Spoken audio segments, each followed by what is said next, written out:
Checking In with Anthony and Glenn is brought to you by HD Supply. It's Checking In with Anthony and Glenn, teaching you to be the hotelier that you wanna be.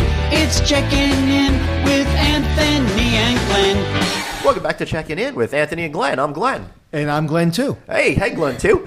So Anthony, I'll tell you, this is pretty cool because we're coming at you today from the Four Seasons Hotel, New York, downtown, where we're recording. We got a great special guest with us, somebody I've been wanting to have on my No Vacancy show for a while, but when we launched this show, I said we got to get her on this one.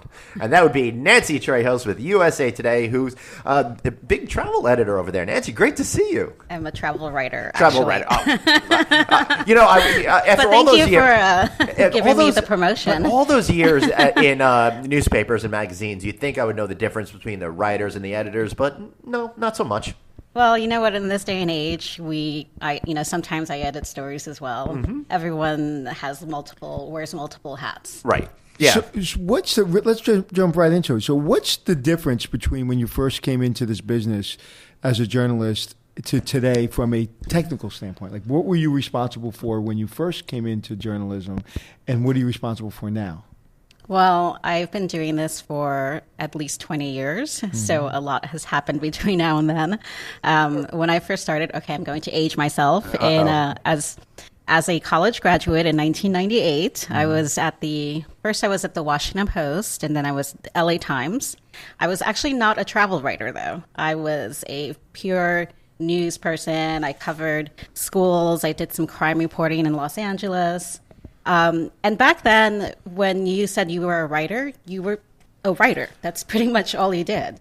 And 20 years later, I'm a travel writer. That's my title. Mm-hmm. But I write. As I said, sometimes I edit. Yep. I edit photos. I post them online. I report my stories. I go to industry events. Yeah, you sure do. It's just the responsibilities are so much. When you first started, did you have a photographer with you? And was there more support because maybe there was more money and then because the industry's changed so much? Did you write your stories on stone tablets? Well, when I was at the LA Times, there were only 2 computers that had email on them. Yeah. And so we would wait in line to check our email, believe it or not. And this is 1998. Right. Yes. All right. So I think I met you the first time when I want to say you were at the Washington Post at the time. Yes, I spent 13 years at the Washington Post, actually. And I don't even remember. It's like you've now become one of those people that I feel like I've always known, right? So because I've always been around. Yeah. Right. So trivia for those people that have Google: who owns the Washington Post today? Well, I know who that is. I know who that is, Google too. it. Well, don't tell him. Let him Google it. All right, guys. He bought it after I left, mind you. Right. He just recently bought it. So he did, yes. Okay, so I want to know a little bit about, I already know a lot about what you do, but I think the audience is really curious to know because the USA Today travel section is such a mainstay. Obviously, it's in almost every single hotel that we visit. It's in every single airport that we go to. So people want to know what you do and what your experience is like. That was the doorbell. Yes. That's okay. Well, okay. I have so many responsibilities right now. And to your point, there has been a major difference in the last 20 years. And this is not just USA Today. I think this is newspapers in general. And you can say even, magazines, the big ones, Time Magazine, all of them have experienced staff cuts. So we're just fewer people who are doing not even the same amount of work, but even more work. Because of the internet, there's just a demand for more content than I would have ever had to produce when I was a 21-year-old at the Washington Post. So how do you keep the enjoyment and the passion when there's more work and maybe it's a little bit different than much different than when you first came up? Well, first and foremost, I just believe in journalism. And I have to say that because we are living in a time when we're getting attacked a lot. Yeah, you took my second question. Go ahead. So I just ultimately do believe in it, and I also, even though I have many more responsibilities, that also means that my day-to-day is so different. Every single day is different. I'm working on different stories every day. Sometimes I'm on the road. Sometimes I'm at a different hotel. Sometimes I wake up in the morning and I don't even know where I am. Right. So I'm never bored. Let's put it, that's what it comes down to. I'm never bored. So going back to kind of what you said before, that the media is under attack, and you're a travel writer, with the present administration and where the president is attacking, and I don't care if you're a Trump supporter, you're not a Trump supporter, but right now the media coming from the White House is under attack, and they're saying you're the enemy. How do you go about your job in that environment? Does it make you just double down, or does it make you just not think about it and just go about your business as normal? And does it even matter as someone who's in the travel field as opposed to, what I think would consider traditional journalism? Well, it still matters, even as a travel writer, because ultimately we abide by the same principles that a war correspondent would abide by, that the political correspondent would. And so, and like I said, my background is in hard news. I actually was a war correspondent for a little while for the Washington Post. I spent time in Baghdad. Seriously? I did. Wow. In 2006, end of 2006, beginning of 2007. I was there for only a few months, but that was the height of it. That's when our lives are actually in danger. Like, I remember waking up in the morning at the Washington Post house and hearing, a car bomb go off. We would hear mortar fires at night. So it was crazy. And, sometimes I would actually go out with the military. They call it an embed. So I would be embedded with them and actually go on missions with them. And so for me, I don't want to get political. I'm not. No, we're not here for that. No. But I have to say, it does actually hurt me to hear things like that, because I know how many people have put their lives in danger to report the news, to make sure that Americans know what's happening in places where our troops are. Wow, that's really fascinating. I had no idea about that kind of your background. So how do you approach your job today? Because I've known you for a long time. I've seen the way you work, and you definitely follow a different set of rules than folks within the trade journalism business follow, for example, right?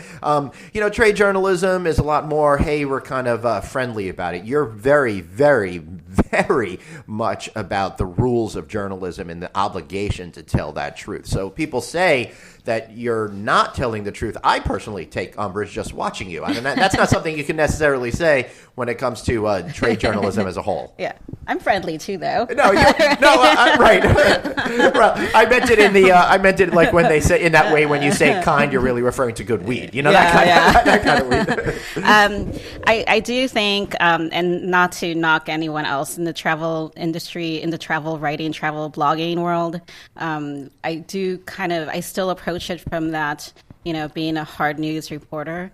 And so I try to interview a lot of people. I ask a lot of questions. I fact check things. I actually do. So you don't take something off of Twitter and then write a report about it? No. Right. Which a lot of media does, and which a lot of journalists, young journalists do today. They'll take something that's on Twitter or social media, and they'll do maybe one fact check on a different social media platform and then write a story about it. I'm not even sure they're doing those kinds of fact checking anymore. I'm finding that a lot of stories that we see in the news are derivative of an original story. Somebody will write something where there'll be a quote, and then it'll be like a game of telephone where someone else will write about them in another source, and then someone else will source the source that was originally the source, and so on and so forth, until it loses all complete meaning and becomes muddy about what it originally started out as. And it's tough because you are under a lot of pressure, right? Like, everyone wants to report something first. And, an editor will see something on Twitter and, there'll be a panic over it, right? So I can sort of see why some people do feel pressure to maybe take the shortcut. And that's unfortunate because, because we do have to be as accurate as possible. And I have to tell you, to your point, you said, is it different for a travel writer? I've actually gotten emails from readers who have used the whole fake news thing over. Yes, even over a travel story. That's crazy. Yeah, I can't even say that word because by saying those words, to me, it just gives credence to it. So I don't even use those words because it's so insane. It's like saying that you lied to me, so every single person that I meet in the world is lying to me. Right. And so then I'm going to say fake humans. You're a fake human. You're a fake human because I got my heart broken in high school, or my best friend lied to me. Now all of a sudden, all humans are should be disregarded. It's offensive. And I'm not a writer. I'm not a reporter. I've never been in journalism. So what would you say to the young you coming out of college? What advice would you give to them entering today's environment? Someone who wants to be a journalist? Yeah, Yes. that's right. Because no one's going to be a journalist because they're looking to be a billionaire. They want to be a Right. journalist because they want to get to the truth. And one of my daughter's in school for acting, but she's also she may eventually become a writer. She's at the New School, and the New School is known for writing. And so no one does that because they want to be a billionaire. They want to get to the truth and they want to express ideas. So what would you say to someone coming out of college today in this environment?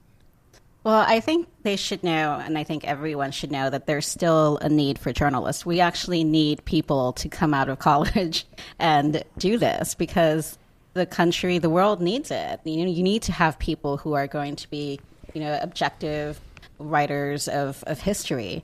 This country needs to know what's happening overseas with our troops. Even here internally, you need people to tell those stories.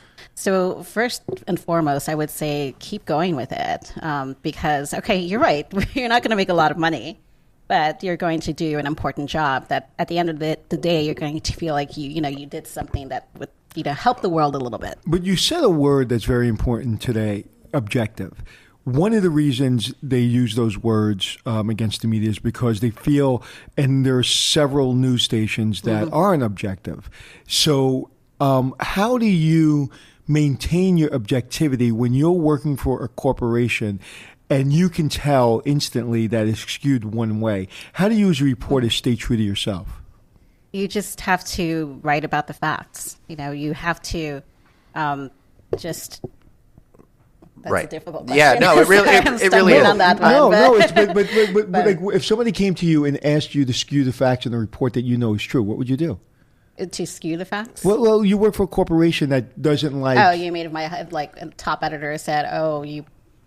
Yeah. Well, thankfully, I've never had to deal with Right, that. and that's a tough question because philosophically, you do need to put food on the table, but at the same Right. time, you need to be true to your spirit as a journalist. Right.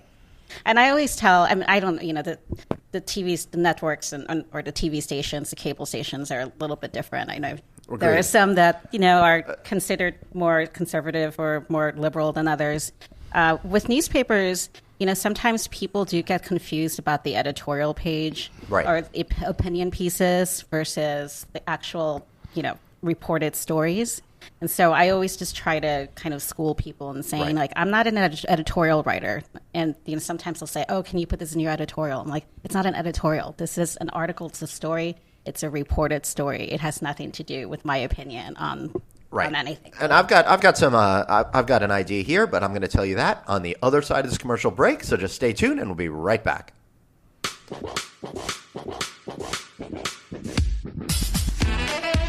What's important to me is relationships. And HD Supply has had a relationship with me for many years. Anytime I worked at a hotel, I was general manager, developer, whatever I was doing, I call HD Supply, and they have over 100,000 products. Anytime I need anything, whether it be logo items, whether it be guest room supplies, whatever it is, they're there. I need an oven or I need a bathrobe, they're there. They have over 100 certified master hotel supply professionals to help you. Real people that have worked in hotels so they can help you and really understand what you're going through. They have the tools, the technology, and the specialized service. And I truly believe in them. First time I spoke to HD Supply, I said, we have 0 listeners by advertising for us. And said, well, usually we need to know how many listeners you have. And what I said is, we may have 1 or we may have 1 million. We don't know. Give us a shot. They did that. That's loyalty. So whether they're supplying your hotel or whether they're being a loyal friend after all these years, they're the company that I go to bat with. Okay, thanks. So, all right, so we're back from commercial break. Thank you, sponsor. You guys are really terrific to support us. So, Nancy, I think what the problem is, and you're right, you were talking about the conflation between editorial and pure journalism, and you see that at this 24-hour news cycle, where most of these 24-hour networks are really opinion stations. They're not news stations. And by calling them news stations, I think that really confuses folks that haven't been educated on what real journalism is all about. And they hear XYZ pundit at 8, 9, 10 o'clock at night telling them what to think as opposed to what the truth actually is. Yes, that Right? is the problem. Right. That is definitely the problem. I think this is probably a good time to move on to something more fun, because you are the travel writer for USA Today, and you do lots of travel, and we are a show about the hotel business and all. So I'm curious as to what you think about some of the trends that we're seeing out there right now in the larger hospitality market. What is the one trend that you're seeing out there that you say, man, that's pretty cool? Oh, pretty cool. Yeah. Hold on, sorry about that. That's all right. Let me think about this. I'm going to pause. 3, 2, 1. Okay, so I'm really curious to you is, being a writer with USA Today, you're very steeped in all the trends that are out there. What is one trend that you're seeing, whether it's, technology or something the big brands are up to, whatever it might be, that you're finding most fascinating? Well, I love the way hotels are looking these days. I think hotel companies are paying more attention to how rooms are designed, how common areas are designed, and they're not cookie cutter anymore. You see interesting colors, interesting artwork, just the way everything's laid out so that, you actually enjoy being in a hotel. I know I'm a travel writer and I cover hotels, but I love being in hotels. Sometimes I just want to take my laptop and work at a hotel. Well, it would I feel so comfortable. It would totally suck, Nancy, if you were a travel writer and you hated this business. But I think you're absolutely right. The hospitality industry in general has gotten really terrific in terms of the design, and a lot of the brands that we're seeing out there, the existing stalwart brands, like you look at a Courtyard by Marriott, they're trying to change their entire look and feel, as well as some of these newer designs that are coming up. I'm thinking Vibe, for example, with the first Best Western new brand that just opened recently. So it's great to see that forward-thinking design and really trying to connect with people and create that sense of emotion through the design qualities of the property, as opposed to just having it look the same over and over and over. And as you were saying, you said art. And as we're speaking, we're here at the Four Seasons, and I'm looking at a piece of art. So I'm going to ask you to turn around. I'm going to ask you to interpret that art that we're seeing on the wall. What is that? I think I have an idea of what it is. I think so too. Oh. But what is it? My initial thing. What's that? It looks like someone's head and someone who's kind of leaning back and his hair. I was thinking more of a horse's mane. That's exactly what I think it is. Why was I thinking? But you can see that could be like some guy leaning back and he's got his weave. or it could be a unicorn. And it's a hairy unicorn. But what's interesting is, the reason I bring that up is we're sitting here in a very nice Four Seasons suite that's not overly designed. It's designed very beautifully, but it gives you a lot of room.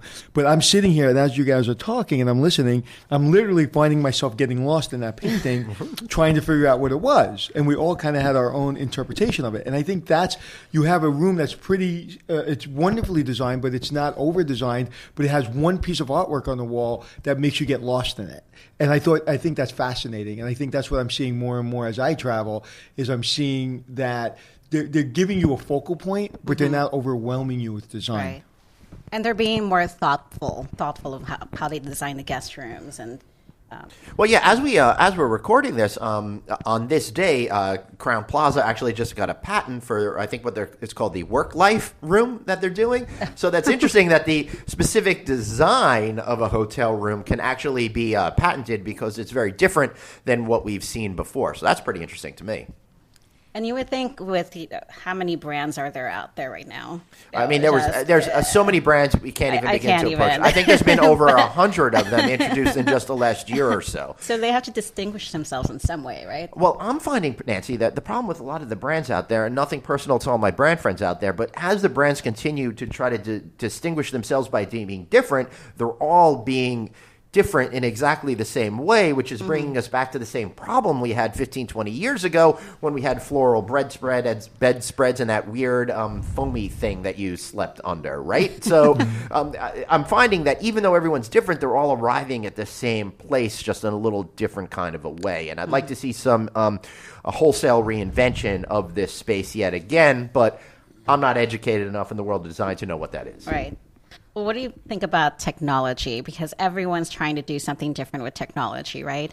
And I'm kind of conflicted with this because I think some of the things are cool. Like you can come in and turn on your TV and maybe you can order room service. That's right. Or you can send a text message to the front desk and say, oh, I want a bottle of Chardonnay in my room. Can you make sure it's up there?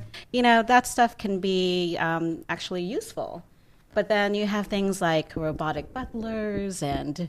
Well, that's totally gimmicky. I think that's right. That's where I feel some of it is gimmicky. Yeah, well, I think you said it. And texting in our industry is going to change everything because that's where it's going. That's where technology is going.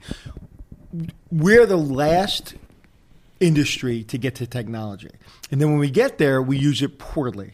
The kiosk. Everybody thought the kiosk was the next thing. Well, I just go to big hotels and I see people standing in line at the kiosk and yelling at the kiosk like they yell at the slot machine that hasn't given them money. Right. And they start banging the side of it. So technology like that, you come in and you're able to order a bottle of wine through texting someone. That's the kind of technology people want. When I see an iPad on the wall and it shows me how to do the drapes and the lighting, everything, I swear to God, 3 seconds in, my air conditioner's blowing hot air, my drapes are going the wrong direction, my TV is going on, I wanted my radio to go on, and the valet's bringing my car around. I mean, I just got here. Right. It's like that overwhelms me, and I think one of the things that we're learning, and it's unfortunately we had to learn the hard way, and I don't understand why, is we're learning that people don't want technology. People want convenience. It just happens to be delivered with technology. So if you look back 50 years ago, and we had an electronic door lock invented, actually, at the first hotel in New York City. It was to 1974? New York City, it was Algonquin Hotel, was the first hotel Really? to have the electronic door locks. You're welcome. That's good to know because I'm actually working for a client on a technology timeline, so thank you for There giving you go. me that. You're welcome. And actually, Algonquin Hotel in New York City had a lot of firsts. First marketing campaign towards women, first elevator in the hotel, all kinds of stuff. First cat. First hotel cat. First hotel cat. Well, you First, first writer to overdose? Well, you'll be no, she overdosed 3 times. So you love, I would imagine, the Algonquin, Dorothy Parker. I used to run the Algonquin. Oh, you did? Yeah, and I did Martini on the Rock, and Carla Cacavalli from Carla Cacavalli PR helped me create that. But yes, so my point being is, I'll give you an example. Technology. The Algonquin Hotel. About 15 years ago, we're renovating it, we're repositioning it. We come up with something called the Martini on the Rock, where there's a diamond at the bottom of the martini. We get all kinds of press for it. The owners, I called up one of the owners, and I said, "Hey, we're not charging for the internet. Just FYI, I got something from the asset manager saying they want us to charge X amount of dollars for the internet." And they're like, "We have charged for the internet." I said, "I'm not charging for the internet." I said, "Why?" I said, "Because Dorothy Parker, and for you though." For those of you who don't know who Dorothy Parker is, go Google Dorothy Parker. She was a writer and really one of the leaders in the women's movement and one of the great writers. Anyway, she and the Roundtable members, Google Roundtable, would come to the Algonquin and they would write, whether it be the New Yorker, whether it be a new play, whatever it is, they would write. And what did we give them? We gave them a pen. Well, today, writers come to the Algonquin for luck. They come when they just wrote their book or they're about to write their book or a movie. So the Algonquin's their touchstone. It's a big writer's hotel. So why am I going to hand them an instrument that they write on today and charge them for it when I never charge them for a pen? So the technology, the internet, is something that's convenient and it helps us do our job. It's not intrusive. So I think hotels have learned how to, well, actually, I don't think they've learned. I think they're learning how to introduce technology without being intrusive. Well, I would say, and Nancy, you can tell me if I'm wrong because you have a lot of experience in this. You're I think wrong, that we're Glenn. trying to find the difference between what that gimmicky thing is and what's actually going to be valuable to the customers' lives. And the one issue that I'm seeing is that too many hoteliers are focused on technology to cut labor costs as opposed to enhancing guest experience. Yes, that is a problem. But to your point, I love the way you put it, though, that it's all about convenience and not about technology. Because I know for myself, I'd like to do everything through texting, and so Me too. and so for a hotel to give me the opportunity to do that. Like I just stayed at the Hilton in Washington D.C. last week, and I could just text them anything. And to me, that was just the best thing. And that's the next thing. And everybody that I've talked to in technology is telling me texting is the next thing. And when people ask me how do I get in touch with you, I said, well, you can leave me a voicemail, which will never get listened to. You can send me an email that will take me 2 days to get to, or you can send me a text message, and probably within 12 minutes you'll get a response, probably in 12 seconds. So everyone is going to text. My kids don't know how to use voicemail. What? They have no idea. My kids have their phones, and they have never set up their voicemail. They've never listened to a voicemail. If I left them a message saying, our life depends on you, listening to this voicemail, we would all be dead, because they don't know how to listen to voicemail. That's Wow. funny. Well, you know what? I bet my hardly kids are the use same mine. way. Yeah, right. I hardly do. I'm like, just email me. So we're in a But, texting world, so that yeah, makes sense. Yeah, but to what you were saying about cutting labor, the one thing I still like about hotels is the personalization, right? You still want people to talk to you, right? You want to go to the 100%. front desk. You want to have someone smile at you. You want to have, the bartender smile at you. You want, if you need someone to carry your bags, you want to have that. And so, unfortunately, some of this technology perhaps may take away from that, especially this idea of like the robotic butler. Yeah. Well, the robotic butler thing is interesting to me because, again, you got to use that word gimmick. It's a great PR move, right? Mm-hmm. As much as that martini that you did, and I think it was like, what is it, $1,000 to get that martini back in the day? It was the $10,000 martini. $10,000, right. So you're not really going to sell a lot of those, but you're going to bring a lot of attention to the property. And I think that's what the Relay robot has done. But that's only going to happen in terms of PR ability for the first XYZ hotels that open. Everyone knows about that hotel with robot check-in in Japan, but the 5th, 10th... Like the Yotel here. Yeah, right. Yeah, it's got that arm, the luggage arm, right? But you get 5, 10, 15 of those, suddenly it's not an interesting news story and something that you probably wouldn't be covering in the pages of the USA Today travel section at all. No, so I do get pitched that story still. Right. So it ceases to be interesting and relevant from a PR point of view, and it winds up not really being something that operationally makes sense, although it does save time for somebody. If I need an extra towel, just send up the robot. I think that's convenience. And quite frankly, if I'm getting a cup of coffee and it's 6 a.m., I don't really need to have contact with a human being at that point. But I definitely want contact with a human being when I go down into the lobby. Exactly. Yeah. So if I can kind of bring it back for hoteliers for a second. When I was at the Algonquin Hotel, we didn't have a lot of money, which most hotels don't. Even the big ones that have $1 billion hotels don't have. Hotels are cheap. So I learned something valuable as a general manager, that marketing and PR are two different things. Marketing is expensive. PR is relatively inexpensive. So how do I get the attention of the USA Today travel writer to write about my hotel without being gimmicky, without being forceful, what are you interested in? If I'm a general manager of an independent hotel in New York City or in Iowa, what are you interested in writing about? What do your listeners or viewers want to, what do they want to hear? What are you writing about these days? And how do I, as an executive in a hotel, get your attention? Well, I'm pretty much writing every single day. Right. So there's definitely... Got to feed the beast. You have to feed the beast. I try to, and USA Today in general is a very consumer-focused newspaper. We're not really writing so much for Wall Street. Right. We're writing for, at least at USA Today Travel, I always kind of think of what would the traveler be interested in, or the wannabe traveler, right? Right. What do they want to read about? And also, this has become even more important as we talk about how the industry is changing. What do they want to visualize? What do they want to see? So photos have become extremely important. So, and I obviously work with a lot of PR people. And what I tell them is, if you have a beautiful collection of photos, whether it be of your rooftop bar or your new restaurant or Maybe you're doing something interesting with your fitness options. Maybe you've created like a new room where you're bringing in entertainers, singers, people do poetry readings, anything like that. Send them to me with a pitch, and then also talk about, is this part of a larger trend that we're seeing?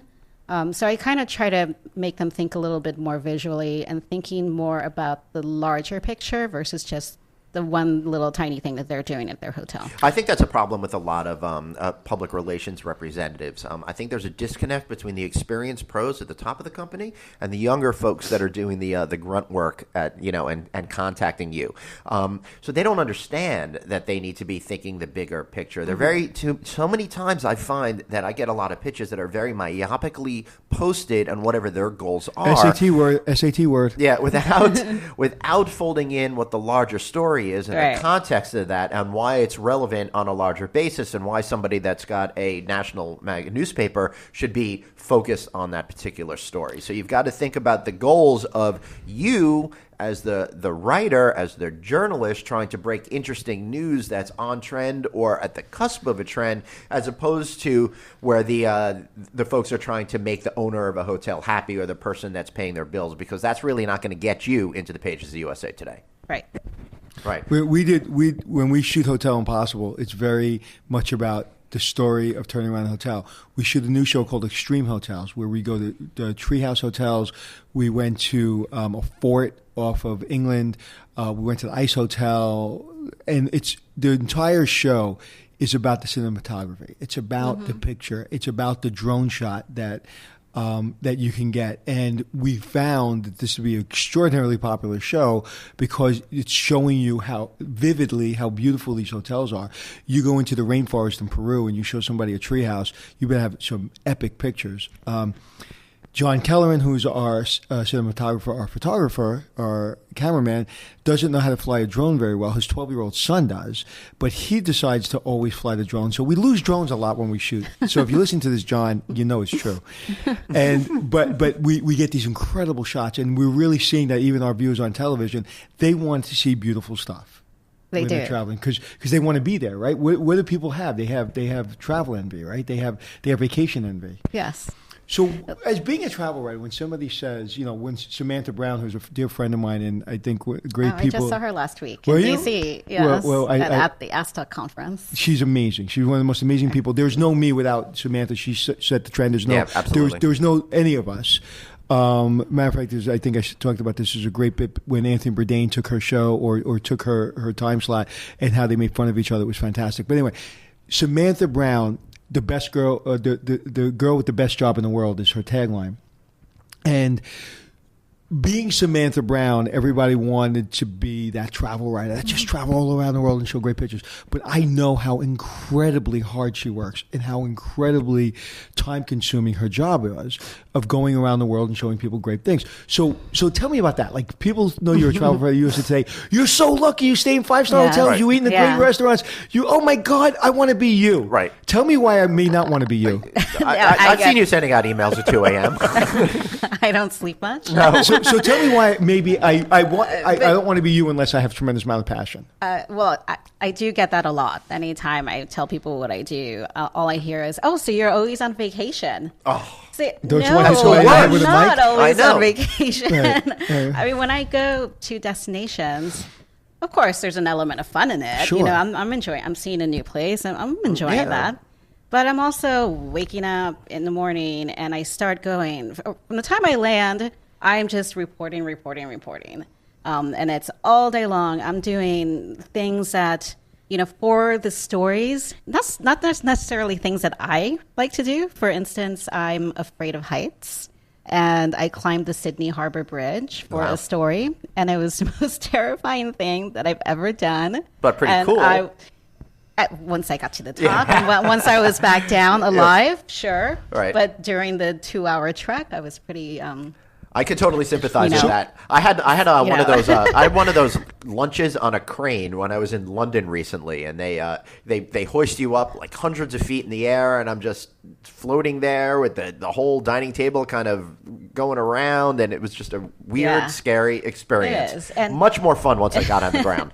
But it is a lot of work. You're reporting a lot, and you may go into that or go to that destination thinking, "Oh, I'm going to write about this, this, and that," and then things go wrong. And so you have to think quickly and try to salvage the story, or maybe you change the story. So I mean, like I said, it's a lot of reporting. It's journalism. It's not just eating great food and drinking great wine. So what would be the piece of advice that you would give a young journalist going into travel writing? Well, they're going to have to work hard, so just don't glamorize it, because it is a tough life in some ways. How many weeks a year are you on the road? I mean, every year is different. Last year, I was on the road, every month, at least one trip, sometimes two. This year's been a little slower, but we'll see. So how do you, as a person, like we just finished shooting our first season of Extreme Hotels, and I did some fun stuff. Like you said, we went on a crane. I went in the... you did the crane thing too? I did the crane in Amsterdam. Oh, the hotel. I just did hanging from a crane to eat. You saw the hotel. Right. And so I do a lot of fun things. And I see tremendous amount of beautiful things and meet beautiful people all around the world. And it's fun. It's so much fun. But I'm very tired, and it's always gray to me. Everything is gray because I'm working. Mm-hmm. So when you see me on TV having fun, I'm having fun. But as soon as that camera goes off, we're packed up and going somewhere else. So I don't see my job as fun. I see my life as fun. Everything, even the hard things, is fun. That's a good way to look at it. So I see it. I have a really freaking cool job, and I have a lot of fun. But it's the hardest I've ever worked in my entire life, and I am completely exhausted, but also very zoned in on hitting the mark. It's like hitting a fastball 100 miles an hour every minute, right? Like when you're doing a report that you fall in love with, you're like, this is a great report.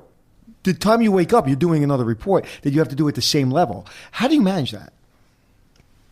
Getting through the fatigue, you mean? Getting through the fatigue. Bringing the A game all the time, even if you're... Being Babe Ruth and looking at the fans and saying, I'm going to hit a home run over the left field fence. How do you do that every single time? Like that's what I... Well, I hope I do it every single time. Yeah. And I love doing it. And it's a challenge to me, and I try to do it every time, but it takes something out of you. It does. But ultimately, it's my name that's going on it. So, so I don't want to produce crap. Can I say that? Yes, you can say crap. You can actually say shit too. We actually just don't like the word produce around here. Ultimately, I want to be proud of the work that I do, and that's why I keep pushing myself. Even when I'm exhausted, I keep pushing. You've gotten the emails from me at 3 in the morning. I was up until 3:30 this morning. So you just said something very interesting that we talked about personal branding. You have USA Today as a huge brand. I read it every time I'm traveling. I have USA Today in my hand, and and being a hotel person, we deliver them to all the rooms for years and years and years. I have a funny story about that another time.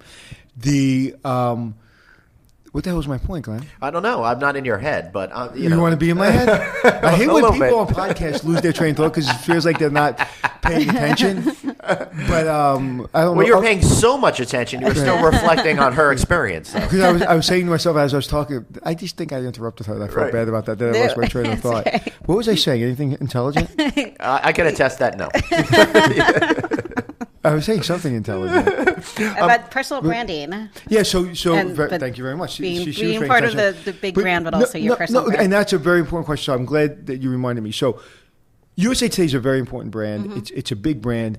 You being the travel writer for USA Today is an important job, and it's something that people aspire to do, and it takes a long time to get there because you've built your personal brand. So I want young people to understand that when your name goes on something, it doesn't have to go on something as big as the USA Today in writing. When your name goes on something, it's not USA Today, it's not your mother and father, it's not your professor, it's you. And people are looking at you. So if it's a bag of crap, it's a bag of crap, and it's nobody's fault, and it's not your fourth grade teacher's fault that she didn't teach you how to spell. It's a bunch of crap. Like, that you take pride in that, that's really amazing to see because a lot of people don't. Mm-hmm. And you realize no matter how hard you work, that at the end of the day, all people are going to see is your name and that story, and they don't care how long you were up or how long it took you to get that story.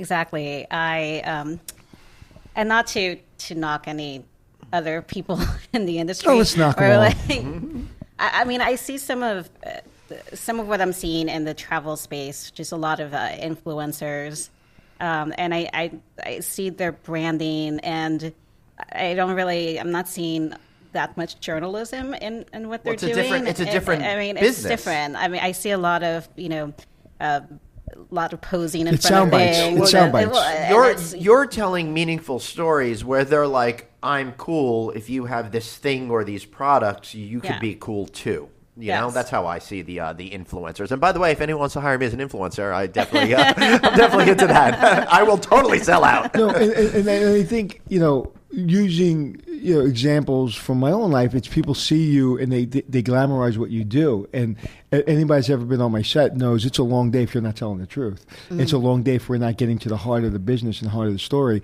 And going through 18 producers in a couple of years, it's like we're not here to pose and we're not here to show fake crap. In some ways, I guess I'm a journalist because I'm digging into somebody's business and I'm trying to tell you the story of their business or why it's not working.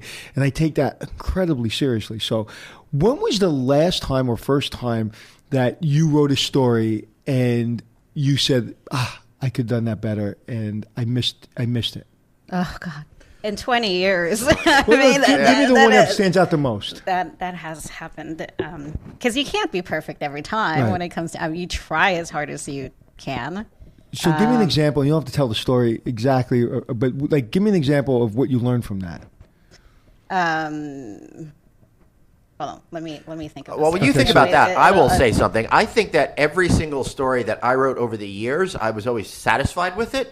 But then in retrospect, I look back at it and I can only see what was wrong with it. I never saw what was good with it. So I feel like for me, when I was more of a pure journalist, it was all about always trying to achieve that constant state of perfection with the reporting that may never necessarily be achievable, but should always be my goal in life, is to try to get better and and do the best that you can every single time out of the gate. Yes. Well, I mean, I had one story years and years ago, and it was in Mexico, and it was, do you remember the whole voluntourism trend? Sure.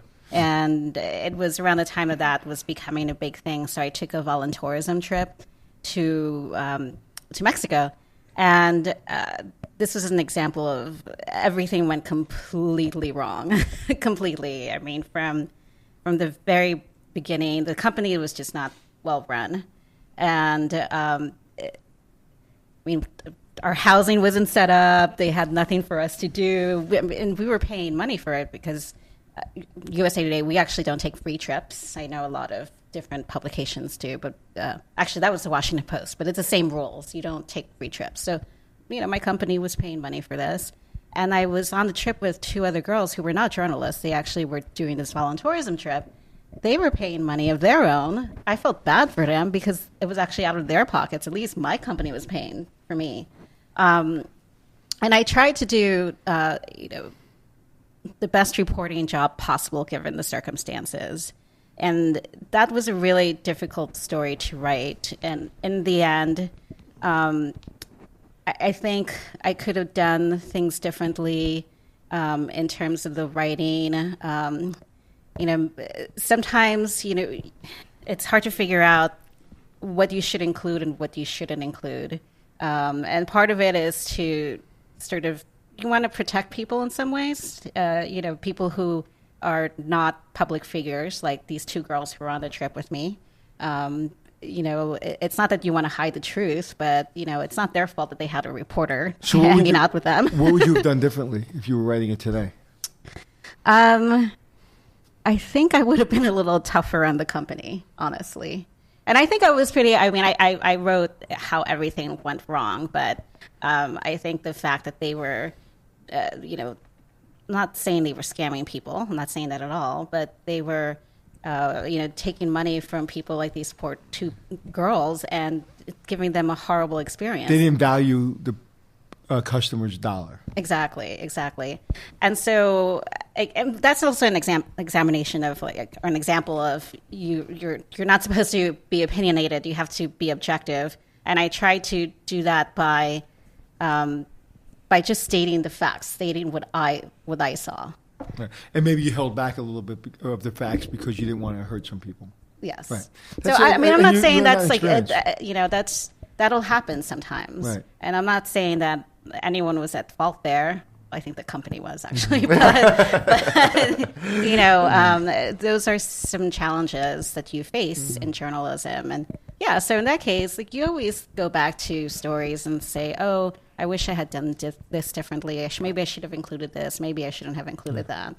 I truly believe the truth will set you free in doing what I do is I'm going to tell the truth. I'm going to tell you the truth, and you don't have to like it. You don't have to like me. You can tell me to go scratch. I don't care. I'm going to tell you the truth. And if I tell you the truth, he's telling me not to hold the mic. Right. Yeah. I'm holding the mic stand. That's right. I can't hold the mic stand. We don't want any complaints on the sound quality. You're almost having a shit conniption. Yeah. But if I tell the truth, I may take consequences from that. I may get fired. I may get people to throw cameras at me. Who knows? But you defend the truth. Defend what I'm saying. And I think that's what a good journalist does, right? Yeah. And I always try to, maybe back when I was writing more controversial stories, I would actually count the number of people who I quoted from each side so that I tried to make it equal. So if I had like 2 people, 3 people from this side, I would try to do the same from the other the other point of view, I mean. Is it easier or more difficult to be purely objective? Because I would think it would be easy because you don't bring any personal stuff to it. You just, this is what you said, this is what you write. Well, and it's a little bit easier in the job I'm doing now because not that, I cover the industry. Sometimes controversial things come up, writing about all these big hotel companies. I don't just do the fluffy stories. Like I have to actually cover the industry. Right. Is it easier? Yeah. Is it easier because if you're just reporting the facts, I mean, not personally dealing with the other people in it, but in the terms of you trying to achieve your goal to write the story. Because if you've got an icky story that you've got to report on, you have all these relationships with all the public relations people. You have these relationships with the executives of these companies, and I know it's not an easy thing to tell the truth when it's going to possibly hurt you, the relationship that you have with these individuals. So that I understand that there's some stress around that. But the actual writing of the story, how does that work for you? Well, I mean, to your point, I think we're all professionals, right? So that's the thing is I've been doing this for a long time. All those public relations people from, Marriott, Hilton, I mean, they get it. They know that it's not always going to be, lovey-dovey. I mean, they know that we all come to it from a different perspective, and I find that for the most part, people have been pretty good about that, and so they don't, get really angry if I write something that they don't like. I mean, maybe they do, but they don't bother you. Well, I'll tell you from my side, people are afraid of you because not you specifically, but you. In our industry, being a hotel person and getting a writer for USA Today to write for us, we're a nervous wreck because one, it's important because you can really help us change our image and really help us. So we're always, at least how I always felt like I want to do a good job for you because I want you to call me back and allow me to tell another story. Yeah. So I'm always going to be honest and always try to give you. The truth. And that's why it makes it easier to write because I know that, right? In the end, they want to get stories out, and I'm one of the people who's going to be able to do that. You're a big shot. It's true. You two are big shots. Come on. I'm only 5'7". I'm a little shot. But talking about getting the truth out, it's really important to me to get the truth out. The truth is, Glenn, you were wrong. That's not the head of a horse. Oh. That's the tail. Look at it. I don't know. That's the tail of a horse. Right. All right. That's the horse's ass. That's not a picture of you. What are you talking about? Anyway, just trying to have fun. All right. So I think we need to start to wrap this up. So tell us something we don't know about you. Well, Yeah, it's a little feature we do here on the show. It always surprises you folks. should have warned me. No, it's not. It's not fun if we warn somebody. So at the end of every episode, we say, "Hey, Glenn, tell me something I don't know about you." So if you want us to start first, we can do that. You ready? Actually, I have one. Go ahead. I don't like surprises. and you just got one. And I just got one. And so I'm the type of person. This is terrible. Actually, I read a story about this. That I found on Twitter. So it must be true. People who don't like watching. They're too afraid to watch scary movies. So instead, they read the Wikipedia summary of it, and they never watch the movie because they just want to read about it. So I'm like one of those people who, if I start a TV show or a movie, I want to know how it ends. So I'll get on the Wikipedia page, and read the summary, and figure out. Or I'll Google it. So, Sharp Objects just ended. Yeah. That was a great show on HBO. And from episode 1, I looked up, because it was adapted from a book, and I actually figured out what the ending was. But I still watched the whole thing, and I loved it. I just wasn't as, anxious as I was watching it. That's good. I'm glad you felt a sense of calm and peace watching a show about murder. And what about you? Tell us something we don't know. You don't know that I used to deliver the USA Today to a hotel in New York City. I was general manager, but I would have to deliver the USA Today personally to every single room in the hotel. Wow. Now, ask me why. Yeah, why? I can't tell you that.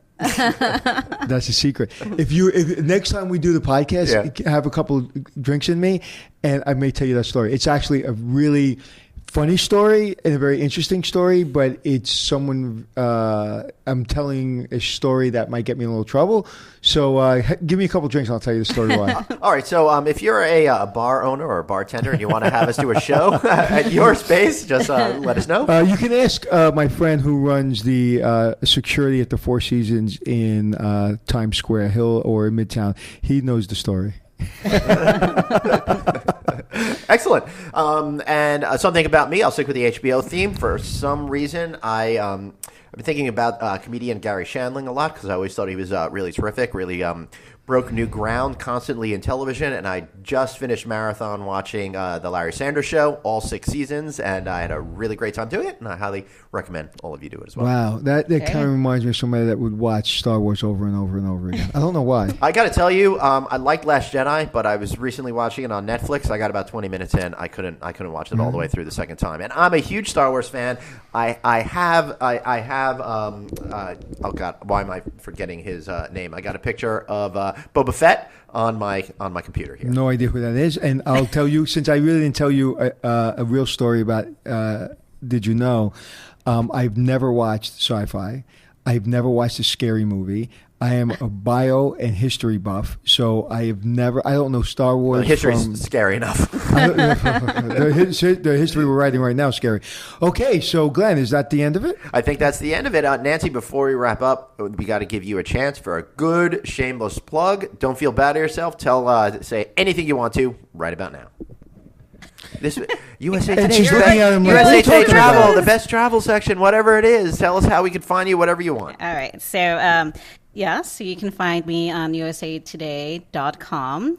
And I pretty much write every day, and I would love it if you read my stories and click on my photo galleries. Do you know that some of our photo galleries will get at least 1 million page views or more? Cow. Lately I've had, this is a shameless. This is shameless plug section. Shameless. Yep. Lately, I've had a few stories, a few galleries that have gotten into that, million something range. Really? Wow, that is that is. So I told you she was important. So if I was a little PR person somewhere in a hotel somewhere or in a restaurant somewhere in the world, and I want to get your attention, how do I do that? Well, you can send me a good pitch. You can email me. Again, I don't listen to voicemails. Do you read your emails? No, because people always say, like, the USA Today travel writer is such a big position, and they're so important, and I'm so little, and they'll never listen to me, and I can't get my story out. I hear that all the time. That's why one of the reasons when we did Martini on the Rock and it blew up, I was like, listen, if I can do it, anybody can do it. So if I write a little pitch and I write a little story and I send it to your email, I find it somewhere online, I find your email, will you read it?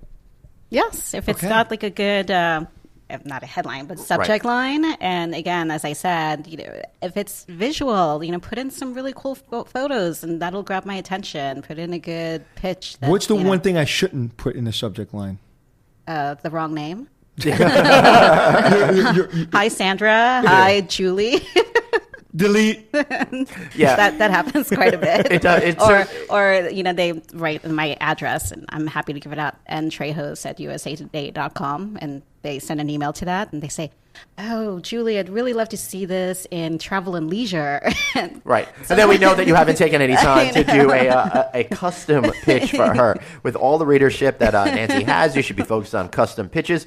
And I would say on that as well, if she doesn't respond, and I know I'm the same way, it doesn't mean that we haven't seen it. It doesn't mean that we won't use it in the future, but it does mean that we're getting hundreds and hundreds of emails every day, and to respond personally to every single one would make it impossible for us to do our job. So don't take it personally. Yes. But stand out. Do something to get our attention. That's right. One of the things I always say when people are trying to sell things to hotels, well, what do? I said, well, what do you have? Say you have a mouse pad, going back to mouse pads.